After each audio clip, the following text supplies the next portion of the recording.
I'm Rick Johnson from Quantum Media. Almost every film project we produce requires some work from high places. The question is, how do we get up there, and what are the options? A lot of times the answer is scaffolding, and that means a scaffolding tower has to be built. It's a process for sure, and it requires some planning. And we found the perfect company to help us, Betamax Hoist. And their Maxial scaffolding lift makes sure that we get the scaffolding built safely and quickly, and overall, we save a lot of time and money in the process. Betamax Hoist. And Tammy, when did this beautiful company get started? Betamax started in 1985 as a company that was going to bring an alternate lifting solution to the construction industry. We wanted to provide hoists that were lighter duty, easier to set up, install. They weren't going to do the work of the powerhouses, but we were going to get lighter materials moving to the contractors, more cost effective and so forth. Wonderful. Well, this Betamaxial behind us, now when did this Betamaxial come about? The Maxial came about in 1990. The company was about 5 years old at the time, and it was a specific request from a scaffolding contractor. He had a project. He needed to get a lot of scaffold put up inside of a boiler. It's a power plant application. He had very limited space.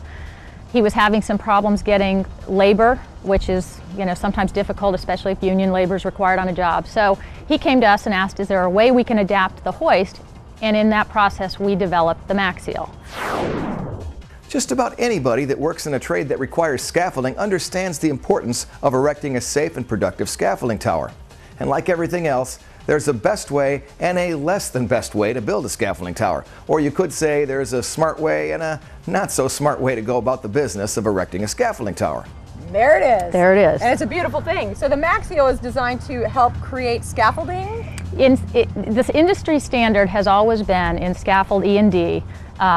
In the beginning it was the human chain or the daisy chain, where literally intense labor, a lot of guys are handing pieces of scaffold. You see the verticals, the horizontals, frame scaffold on certain projects. They're handing them up. They're using rope and pulleys, but it's very manually labor intensive. Yeah, and also I can't think that would be very safe or cost effective for the company. Well, that's the hurdle that we have always tried to overcome. A lot of times the affording of the equipment is difficult, but when we can create this environment where they're feeling that it's saving them money, it's saving them potential injury, exactly. the worker fatigue. So that's where we designed the Maxial. Hey, we've done research. We know there's plenty of great developments out there in the world of scaffolding components. But no matter how state-of-the-art scaffolding components may be, you still have to get the parts up and down. And even though there's been an amazing amount of development over the last 25 years, most of the people that build scaffolding do it pretty much the same way they've done it for the last 50 years or more. Okay, well, maybe like 4,000 years. Hold on, am I saying that people have been erecting scaffolding towers old school by hand?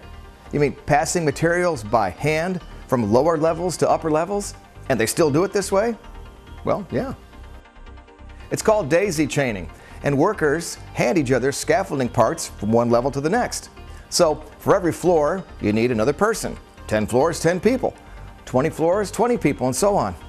And they're lifting individual components from one level to the next.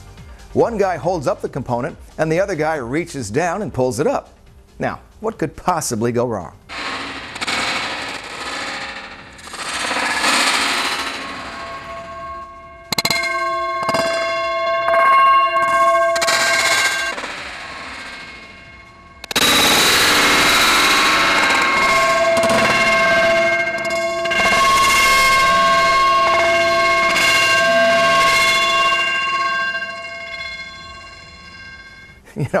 There's so many mishaps related to scaffolding erection that they have entire channels dedicated to it on YouTube. And you definitely don't want your project to make the scaffolding blooper reel on YouTube.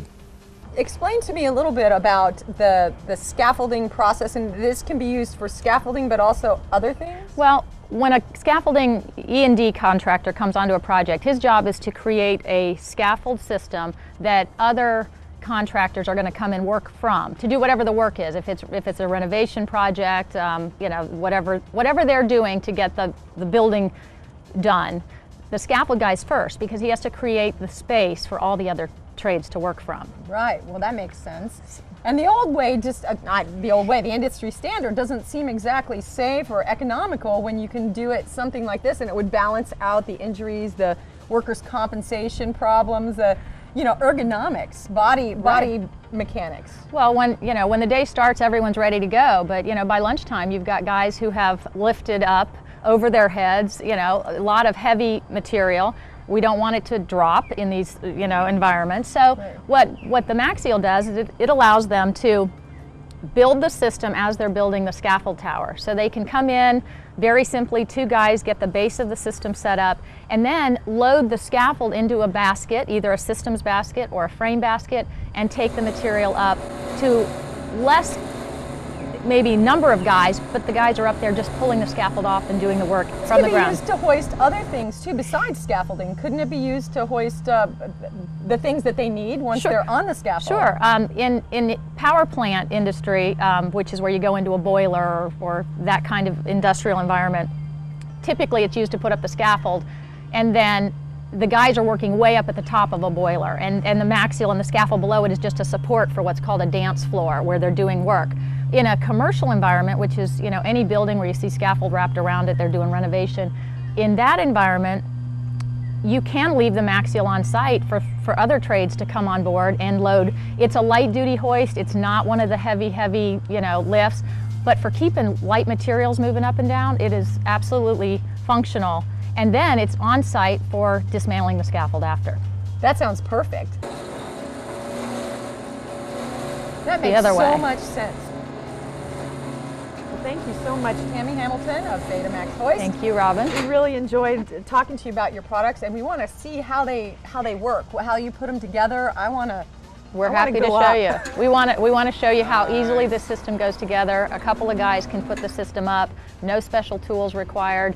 Runs on low voltage, so we don't have a lot of needs for high power requirements, which are hard to find on construction sites. So we want to show everyone how easy this is. Well, I can't wait to see it. All right, let's go. The bottom line is that as the scaffolding towers go higher and higher, more people have to get involved with the raising and the lowering of parts. And it takes a lot of energy, and that creates fatigue on the job later on. And it takes a lot longer to lift up individual parts, passing them along from one person to the next.